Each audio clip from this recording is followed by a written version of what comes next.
C'est vraiment de dire, fais gaffe qu'il y a ça, fais gaffe qu'il y a ça, un véhicule, un camping-car et tout ça. Normalement, 500 caravaniers et hôtesses auront été formés pour cette 111e édition qui s'élancera de Florence en Italie. Beaucoup d'entre eux vont vivre la grande aventure pour la première fois.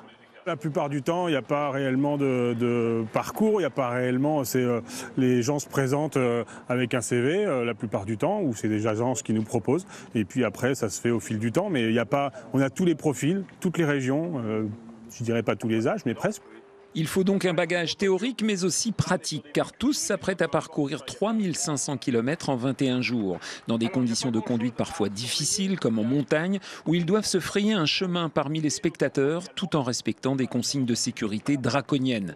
Les stagiaires ont comme une légère appréhension avant de partir.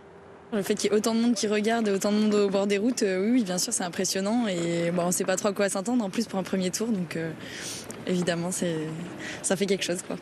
Quand on voit un peu les images, hein, quand on regarde la télé ou même quand on y va, on se rend compte du monde qu'il y a. Donc oui, mais je pense qu'au fur et à mesure du tour, on va s'y habituer. Un peu de stress, certes, mais tous s'attendent à vivre un spectacle grandeur nature.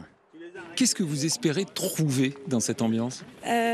Déjà une ambiance avec tous les spectateurs sur le bord du chemin et puis surtout voir des paysages.